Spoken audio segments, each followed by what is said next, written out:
Alright, the locals will call it a moment where it was called the draw soup. It's a time that we saw out there in Allianz Arena where Bayern Munich tried to stop the Santiago Bernabeu side Real Madrid Stars in getting the 3 points out of their ways in the first leg of the semi-final games in the UEFA Champions League night. A beautiful morning to you and welcome to another moment talking sport right here on your number one dial, Politics and Business TV. This is P&B Sports and my name is Rudon Musaga RMG. Last night it was a night of a superb game.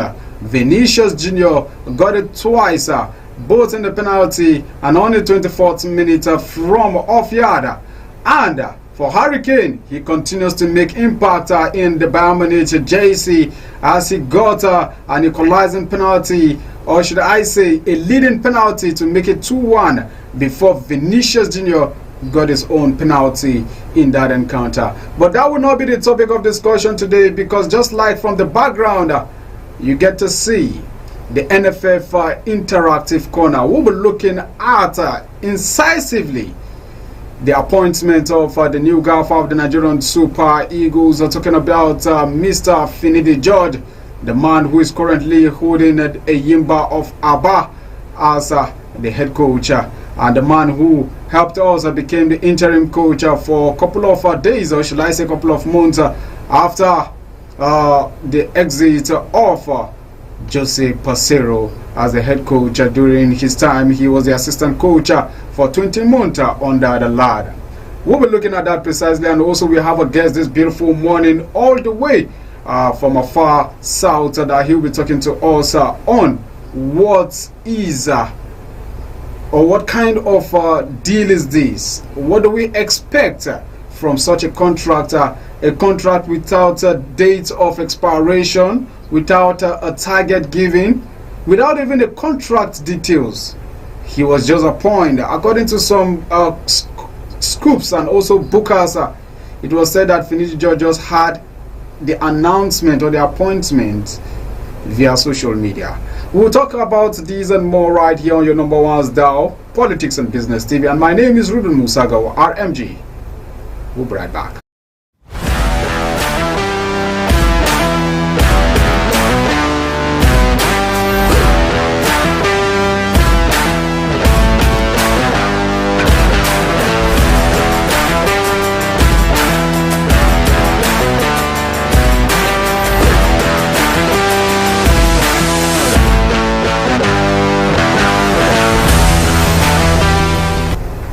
Alright, yes, welcome back. And now quickly let's glance through the Nigerian Football Federation as it has disciplined the committee or the disciplinary committee which was set up to uphold the Nigerian Professional Football League game between Yimba FC and Doma United ended goalless draw.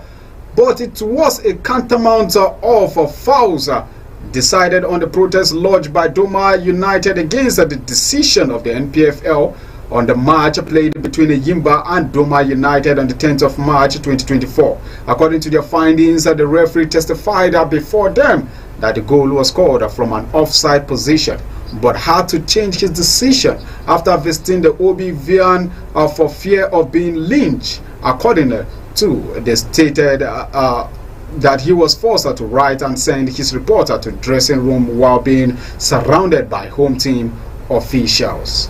The committee reached their decision as follows, and I quote, that the referee had to have changed the decision after a game had been restarted in the controversial of the profession of Law 5 FIFA Fab Law games. The referee equally erred by leaving the pitch and to go and view the replay of the relevant part of the match proceeding in the ongoing broadcasting van to review his earlier decision, and this is a practice unknown to FIFA, CAF, NFF and the Nigerian Professional Football League.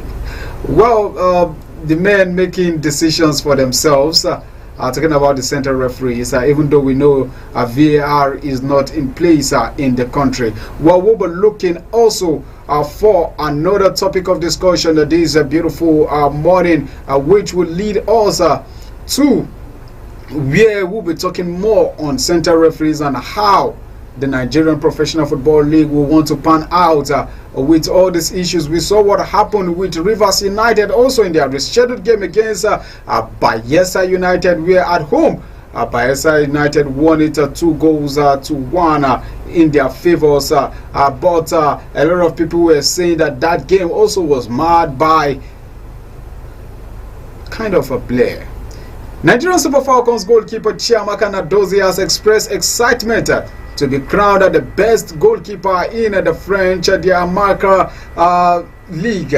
Now the competition of this award was fierce with top goalkeepers from prominent clubs like PSG, Lyon, Le Havre and Le Fuvine, the top spot. However, in Nnadozie, outstanding in the hard work as apart from rest of them showed saw off a competition from experienced goalkeepers like Constantin Picard of Paris Saint-Germain, Christiane Endland of Lyon, Laetitia Philippe of Le Havre, and Manon Hell of Lille. Congratulations to you, Chiamaka Nnadozie. Now let's quickly glance straight to the next story coming in from us this beautiful morning. We'll be looking at the following the crisis rocking at the Association of Football of Zambia. A lot of things is happening at the Atlas Lioness could be reignited or regenerated back into the women's football event for the Olympic Games in Paris later this year, as Zambia eliminated Morocco in the last round of the qualifiers and also secured a place in the Asian Games. The president of the federation, Andrew Kamanga, was arrested last week due to money laundering accusation. And FIFA may in particularly decide to replace the association in question with another association. And the Nigerian Super Falcons will also be in Paris for the Olympics. There are possibilities that the best losers will be the ones to take charge of that game. Now let's come straight to our ex-player, talking about the former Super Eagles player, talking about Motiu Adepoju, which bring us to our guest this beautiful morning. If you're listening to me, good morning to you, Amechi Agbo. Good morning, everyone. How you doing? I'm doing great. Wow, it's been ages, man. Look at how big you are. Bro, forgot about the screen. So how are you doing over there? I guess you're in Enugu right now. Nobody grows big under this wonderful government we have. Yes, I am currently in Enugu, and the weather is friendly. All right. Daniel Omokachi, Motiu Adepoju have thrown their weight on Finidi George, saying that he will do better and also bring success to the Nigerian Super Eagles. Where do you stand in this? Well, I thank God that after weeks of speculations and unconfirmed reports, the Nigerian Football Federation has been able to announce a substantive coach for the Super Eagles. Personally, I was worried. I was worried because we have two crucial World Cup qualifiers next month. That should be 3rd and 10th of next month, if I'm not mistaken, exactly, against South Africa and the Benin Republic, respectively. Yeah. And all along, we've been foot dragging on who is going to be the coach of the Super Eagles. And I was afraid because the more time we waste, the closer the days for these two crucial matches. And even NFF declared the two matches a must-win, and that is what they are, because we wasted the golden opportunity. I can't hear you. It's like your audio is a bit cracking. If you can hear me, maybe you could just take back the question, the answer you're just giving us. All right, I can hear you right now. So what I'm saying is that the more time NFF wasted, the closer the days for these two qualifiers to draw. And we also know that these two matches are must win for the Super Eagles, because we wasted the two qualifiers we earlier had, drawing against Lesotho and Zimbabwe, two winnable matches per se on paper. Now we have this issue sorted out, and the FINIDI judge has been declared the coach. A lot of issues, of course, have come up. FINIDI's appointment to me and from several other commentators and the sports journalists across the country are of the view that it is divisive. Divisive in the sense that... should I put it in your mouth to say it was really divisive in the fact that an appointment came in without notifying the appointee, and then there was no contract on ground, please? Let's talk about how it all started and why FINIDI judge, and then there's no contract on ground. What was this man coming to do? Yes, NFF is a government agency, and they are also politicians.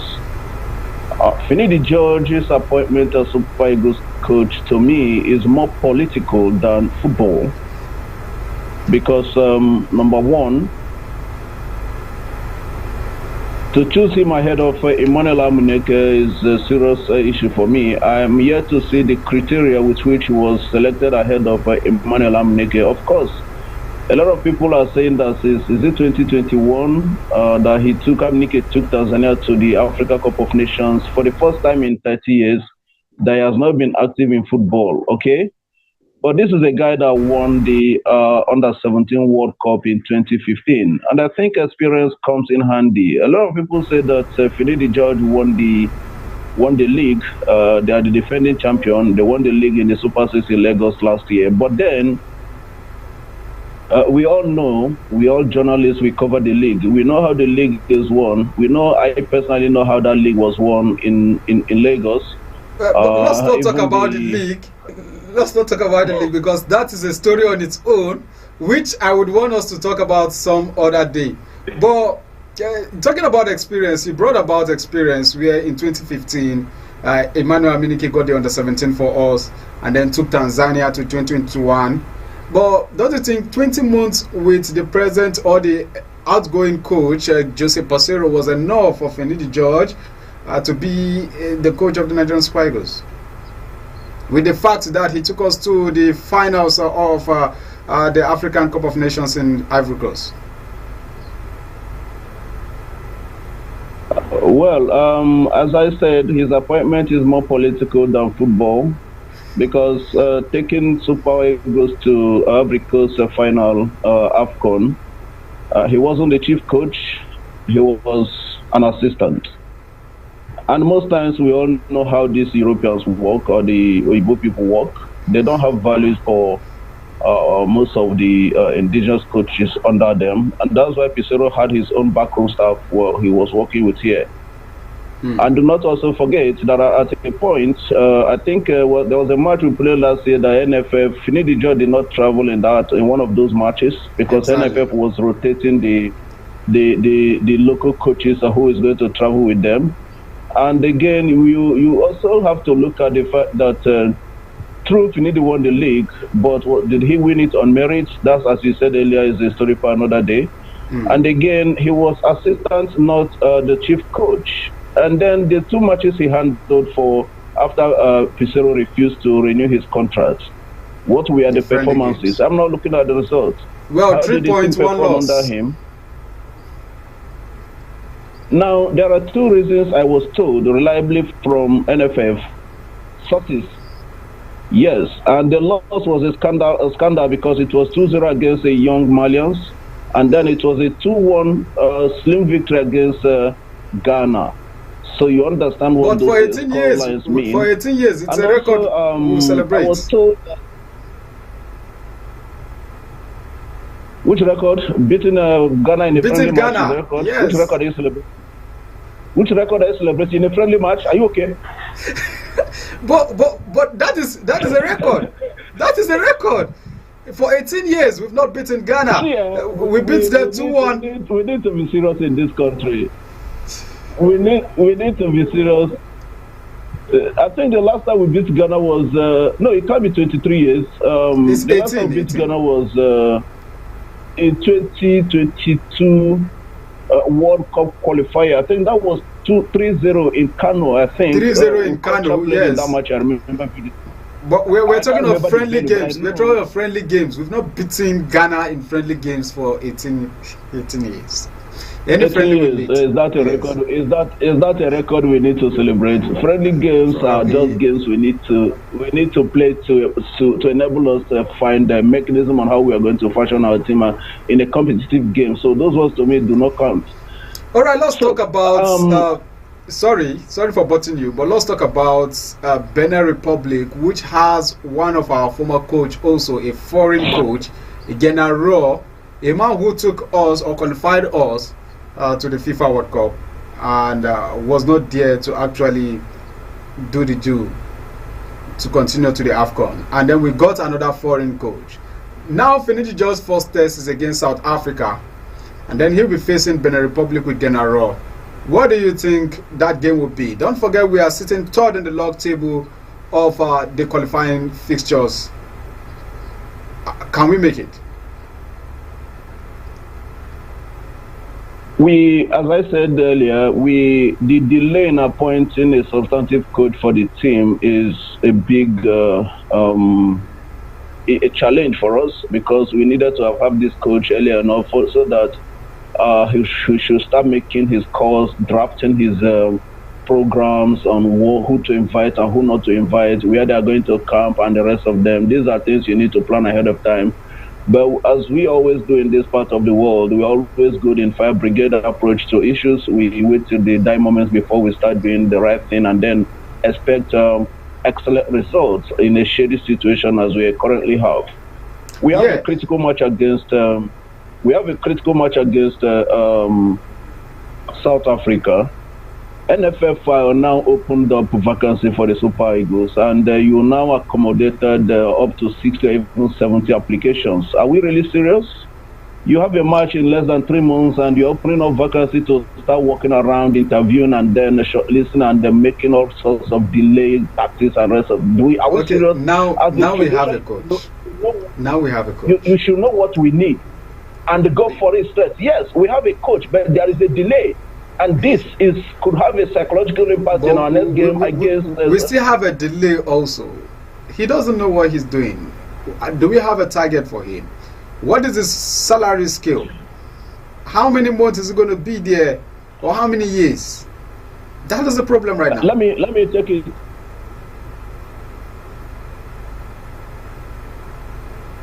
Let me take it from your first question that whether we have a chance against Benin Republic. Of course, even without a coach, the Super Eagles are ready to execute any match because we have the experience. But then we need to have somebody to stand by, to coordinate and effectively oversee the coaches, the players' activities and performances. Then coming to the issue of an announcement without a duration. It is never done anywhere in the world, but we do our own things the way we like to do in this country. How can you announce the appointment of a coach without a stipulated time for his contract? When they announced, what is his name, Genetro in 2016 as the Super Eagles coach, it was a they gave a timeline. They gave a timeline. They gave a target. When they announced Jose Pizarro, they gave a timeline, they gave a target. But when they announced FINIDI George, there was no timeline, there was no target. So no salary.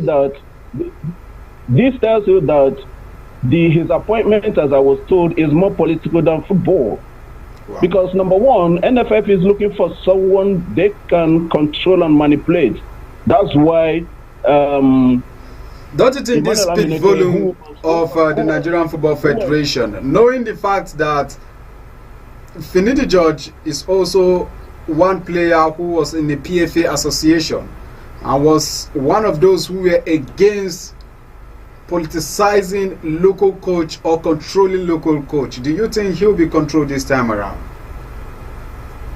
Why not? How was he appointed? That's the question. There are systems that led to his appointment as coach ahead of Emmanuel Amuneke is, to the best of my knowledge, is a no-nonsense coach.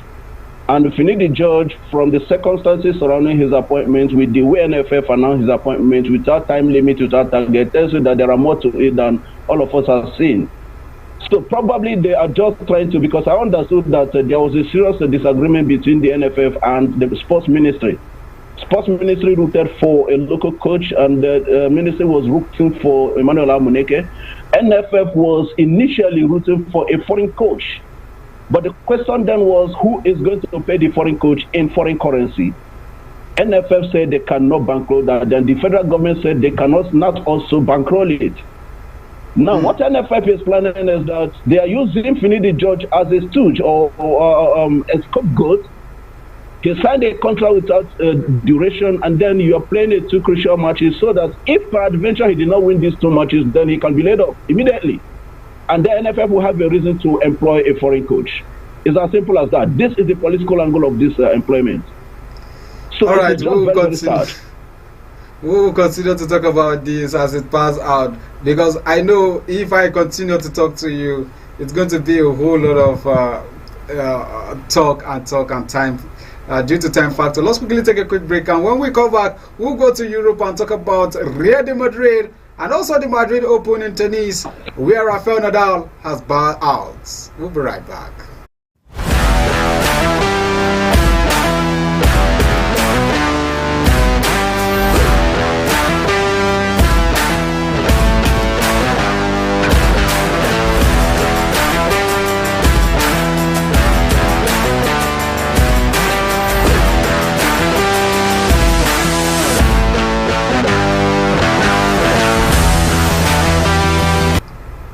Alright, yes, so welcome back. Don't forget that you can reach us live on Facebook and also on YouTube by just going straight to the Facebook platform, and also subscribe to us and watch us live. And don't forget, also on YouTube we are on Politics and TV, Politics and Business TV English, and also we'll be looking at other stories coming in from the international scene. We'll quickly go straight to the international scene, and this time around in Madrid Open, where Rafael Nadal has bowed out of the Madrid Open after losing his game last night. Now let's not forget that the man who was making impact and said that this would be his last quarter in Madrid has come out to say a goodbye from the court. Rafael Nadal says that he has been very emotional week for him, and he made last year ever appearances in the Madrid Open. The former world number 1, a 5-time champion in the Spanish capital, waved an emotional farewell to the tournament after losing a straight set to Erik. 37-year-old has indicated his plans to retire after the 2024 season. I am happy, Nadal said after a 7-5, 6-4 defeat. It was a very special week for me, very positive and very emotional. I had the opportunity to play one more time here in this court. All I can say is that thank you to everyone. Despite Nadal losing the previous success, he went on to win other games in the Madrid Open, which made him to get to this place. And Barcelona Open earlier this month will take him confidence from his 3 victories in Madrid, and he can compete at the French Open for the finals. And also let's not forget that there is the Olympic Games coming up later this year in July. Also, we would like to say we wish him well in all his endeavors. Now let's leave that shot and go straight to the Santiago the Allianz Arena, where Vinicius Junior scored twice as Real Madrid in the first leg of the UEFA Champions League semi-finals went 2-2 draw with Bayern Munich. The Brazilian took advantage of the tools from Kim Yoon-jae, beating him to piece slot in the slaughter in Manuel, the goalkeeper. Fouled by Rodrigo Box, Vinicius got his penalty. And England captain Harry Kane netted the penalty for his own, beating goalkeeper Andre Lunin to make it 2-2 in the first leg of the UEFA Champions League semi-finals between Germany as Bayern Munich and also Spanish Real Madrid. Two big games, two big clubs, two big names, and two big city. Next up is on Wednesday next week. They'll be slugging it out in the Santiago Bernabeu Stadium, where it's going to be a decider of who will be in the finals. The 14-time champions Real Madrid are slugging, are hoping for a 15th title. And for Bayern Munich, who have made it 3, they are hoping to make a 4th title, with Harry Kane hoping to secure a first ever trophy in his footballing career. Now let's leave that shows off the German side. Let's go straight to negotiations in the transfer side. This time around we still maintain Bayern Munich as the Australian boss Ralf Rangnick are ongoing over becoming the new manager. Rangnick with his 5 confirmed last week that he had been contacted about a job by the Bundesliga side. Bayern wants Rangnick to replace current manager Thomas Tuchel, who will leave at the end of the season. It is believed that Bayern think Rangnick will rebuild his success team in Bayern Leverkusen, running 11 consecutive Bundesliga games. Rangnick is currently preparing to lead Austria at the upcoming European Championship in Germany. Bayern are not in discussion with any other manager, and a decision is expected to be made by the end of this week if Rangnick accepts it and he believes the interest of the ruler, because it's an opportunity to reshape things during the time of confusion at the club. Last week he indicated any decision he makes will not be driven by money, but by trying to reshape himself in European club of football. That is the man talking, the man who also coached for an interim period at Manchester United. Also said that a whole lot is happening in European football and things need to be reshaped and rekindled. And at this point in time, a whole lot of things happen, and Rangnick is 6 months stint in Manchester United interim manager during the 2021-2022 season. Was also in Stuttgart, Schalke 04 and RB Leipzig, where he made his coaching spells. Okay, we'll leave that shows. We now go straight to the transfer rumors. Precisely, we start up with Marcus Rashford, as Manchester United are not expecting a £70 million valuation of England forward Marcus Rashford. The 26-year-old Paris St-Germain have also called their interest in Rashford and would pursue other transfer targets before the summer ends. Rashford has told Manchester United he does not want to leave the club, focus on finding his form. Meanwhile, Manchester United's coach Erik Ten Hag, who is 54, does not know if he will be in charge at Old Trafford next season. Now let's go straight to Arsenal, where Arsenal offered Italy the midfielder Jorginho, whose current deal will expire in June. A new contract and the end that 2-year-old expected to sign it anytime soon. West Ham United will face competition from AC Milan for Lille manager Paulo Fonseca, with the 51-year-old seen as a potential replacement for Hammers boss David Moyes. Now Scotsman David Moyes, who is 61 years old, has attracted interest from Sparta Moscow amidst certain futures in West Ham United. Now Australian former Manchester United boss Ralf Rangnick wants to be the new manager of Bayern Munich, with talks already expected ongoing already.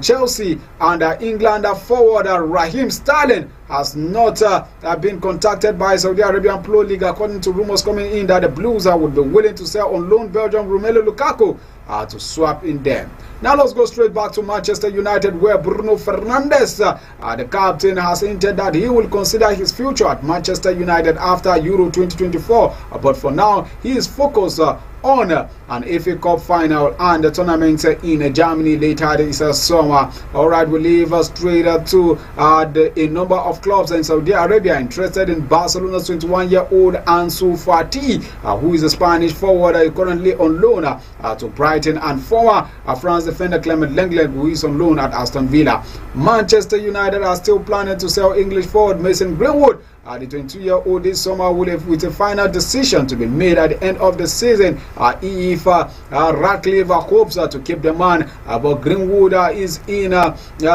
Spain right now, and he's saying he's enjoying his moment at the club. Now let's go straight to Chelsea, as they've denied having paid Ruben Amorim's flight to London last week, or they had any meeting with the 39-year-old Sporting Lisbon coach.